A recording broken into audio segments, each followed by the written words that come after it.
Hello friends, welcome to SZ study. So guys, मैं आपको इस वीडियो में बताऊंगा कि जो आपने जो एंट्रेंस एग्ज़ाम दिया है ना। तो उम्मीद करते हैं कि आपका स्कोर अच्छा ही रहा होगा, है ना। और आप लोग अच्छा किए तो अब एडमिशन की बारी है।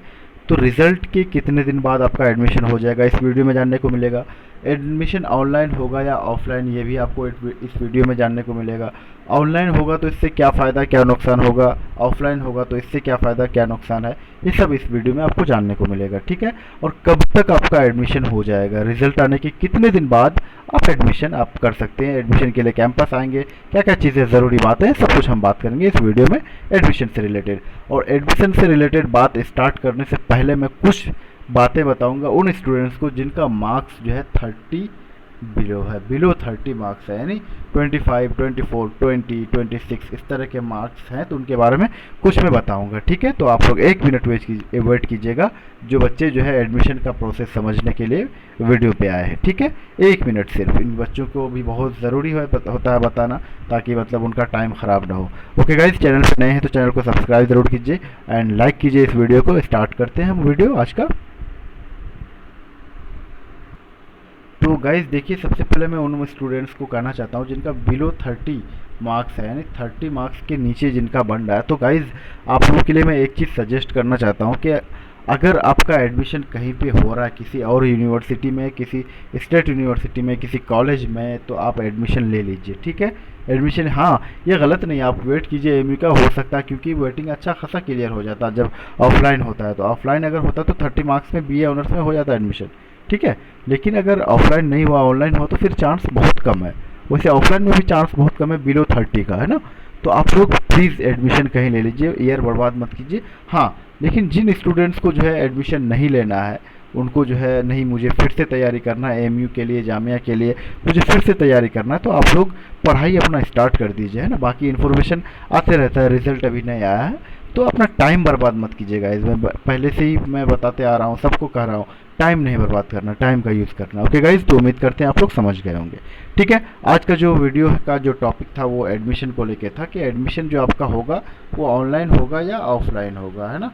ये बहुत ज़रूरी है। तो गाइज देखिए, सबसे पहले चीज़ की अभी श्योरिटी नहीं है, क्योंकि मुझे जहाँ तक लगता है, जितने अभी मैंने जितने स्टूडेंट से, जितने मतलब स्टूडेंट मतलब हमारे ग्रुप के जो है, आपके नहीं, जितने सीनियर्स हैं, इन सभी से पूछा तो सब ने कहा कि ऑफलाइन होने का चांस ज़्यादा है। और तो वो लोग ऐसे हवा में नहीं बोलते हैं, उनका कहीं से कहीं वो भी सुना होगा, है ना।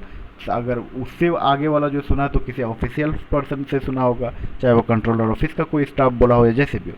तो ज़्यादातर बच्चे बोल रहे हैं कि ऑफलाइन एग्ज़ाम होगा इस बार, ठीक है। तो ऑफलाइन एग्ज़ाम होगा, एडमिशन होगा इस बार, है ना। तो गाइज़ यहाँ पे देखिए, ऑफलाइन एडमिशन होने से बहुत ज़्यादा फ़ायदा है, ख़ास करके उन स्टूडेंट्स का जिनका मार्क्स कम है। उनका चांस तो सबसे पहले बहुत ज़्यादा बढ़ जाता है ना। बीए, बीएससी, बीकॉम, ये तीनों कोर्स में, इवन बीए एलएलबी में भी कुछ वेटिंग क्लियर हो जाता है। 11th क्लास में ह्यूमैनिटीज़ का भी वेटिंग क्लियर होता है, कम होता है लेकिन होता है। बाकी बीए, बीएससी में तो बहुत ज़्यादा क्लियर होता है ना, ठीक है, क्योंकि बच्चे आ नहीं पाते हैं तो बहुत ज़्यादा सीट खाली रह जाता है, तो फिर वेटिंग वाले को लेना होता है ना। वेटिंग में भी काफ़ी सारे बच्चे नहीं आते हैं। ओके गाइज, ठीक है, ऑफलाइन होने से बहुत ज़्यादा फ़ायदा है, तो दुआ कीजिएगा आप ऑफलाइन होने के लिए। अब देखिए, ऑनलाइन ऑफलाइन का फ़ायदा और भी मैं बताऊंगा। ऑनलाइन देखिए, ऑनलाइन में वेटिंग कम क्यों होता है क्लियर, कोई बच्चा अगर दुबई में भी है ना, तो वहाँ से भी वो अप्लाई कर देता है ऑनलाइन के लिए। ऑनलाइन में क्या होता है, देखो बात मैं बोला, कोई मसूरी में, कोई कहीं पे घूम रहा है, कहाँ पे भी है, जहाँ पे भी है, सो रहा है, कुछ भी कर रहा है, तो ऑनलाइन अगर एडमिशन हो रहा था, वो ऑनलाइन हो रहा है, इतना तक डेट है, वो भी बीच में अप्लाई कर दिया। तो अब जितने जितने बच्चे सेलेक्टेड लिस्ट में थे, लगभग सब के सब कर देते हैं एडमिशन, सब ने ले लिया। किसी ने नहीं लिया तो बाकी जो है वेटिंग वाले, कुछ का किसी किसी का हो गया क्लियर, है ना। तो इसी तरह है, ऑनलाइन में कम वेटिंग क्लियर होता है और एडमिशन करने में कुछ समझ में भी नहीं आता, बहुत कुछ कम सीखने को मिलता है ऑफलाइन। अब ऑफलाइन होने से क्या होता है, रुकिए 1 मिनट, मुझे पेन का कलर चेंज करने दीजिए। हाँ,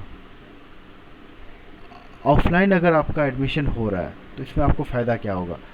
ऑफलाइन एडमिशन होने से तो सबसे पहले आप समझेंगे, काफ़ी सारी चीज़ें आपको समझ में आएगा कि यार कितना प्रोसेस, यहाँ का एडमिशन प्रोसेस इतना लंबा है ना, मतलब बहुत ज़्यादा कुछ करना होगा, काफ़ी सारे फॉर्म्स आपको फिल करना होगा, रिपोर्टिंग से लेकर फाइनल फीस तक आपका जो है काफ़ी सारे फॉर्म्स आपको फिल करना होता है। और सब में टीचर सब्जेक्ट सेलेक्ट करने के लिए डिफरेंट टीचर से मिलना होता है, जो प्रोफेसर बैठे होते हैं उनसे बात करना होता है, फिर वो पूछते हैं, फिर सब्जेक्ट लेते हैं, देते हैं हमें, फिर एक एक कोड हमें पता चलता है, फिर हमारा डॉक्यूमेंट्स जो है अलग अलग डिपार्टमेंट में जाता है, वहाँ से वेरिफिकेशन होके आता है। तो बहुत कुछ सीखने को मिलता है। तो इसलिए दुआ कीजिएगा आप सब लोग ऑफलाइन एडमिशन हो।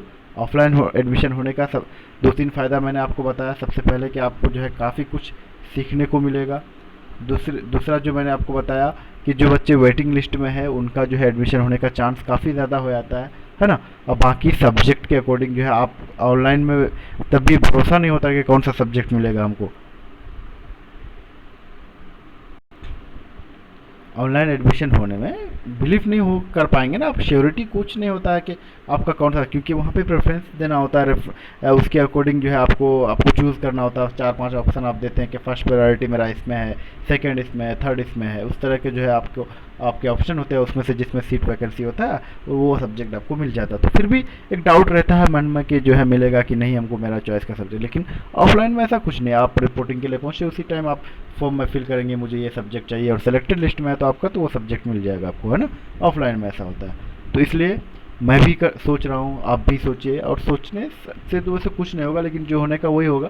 लेकिन फिर भी थोड़ा सा, है ना, बाकी चाहते हैं ना कि मतलब दुआ करने से क्या नहीं हो जाता है ना, सब कुछ बदल जाता है। तो खैर इंशाल्लाह हम उम्मीद कर रहे हैं, आप भी उम्मीद कर रहे हैं कि ऑफलाइन ही एडमिशन हो तो बेहतर है। ऑफलाइन एडमिशन होगा तो गाइज बहुत सही है, सबका काफ़ी ज़्यादा चांस बढ़ जाता है एडमिशन होने का बाकी स्टूडेंट्स का जिनका कम मार्क्स है। ओके गाइज, और एक चीज़ देखिए, आपका ऑनलाइन हो और ऑफलाइन हो तो जो है जितने इंस्ट्रक्शन होंगे एडमिशन करने से पहले वो सब ज़रूर पढ़ लीजिएगा, क्योंकि आपका एक छोटा सा मिस्टेक बहुत बड़ा गलती हो जाता है, आपका एडमिशन पेंडिंग में चला जाएगा, फीस वापस नहीं आएगा, फीस 2 बार भी कर देंगे सबमिट नहीं होगा। तो ये सारी चीज़ों का ध्यान रखिएगा, कोई जल्दीबाजी नहीं करना है, इत्मीनान से काम करना है, ठीक है। बाहर कैफ अब एडमिशन होगा कब, ये कैसे आपको पता चलेगा, रिजल्ट जब आएगा आपका, वहाँ पे रिजल्ट में जो है आपको पता चल जाएगा कि आपका एडमिशन कब होगा, ठीक है। ओके गाइस, समझ गए आप, उम्मीद करते हैं सब कुछ समझ में आ गया होगा। रिजल्ट जिस दिन डिक्लेयर होगा उस रिजल्ट शीट में आपका admission date, admission venue, admission process सब कुछ आपका लिखा होगा, कौन सा डेट में आपको आना है, क्या करना है, सब लिखा होगा। उम्मीद करते हैं आप समझ गए होंगे। मिलते हैं नेक्स्ट वीडियो में। Thanks for watching.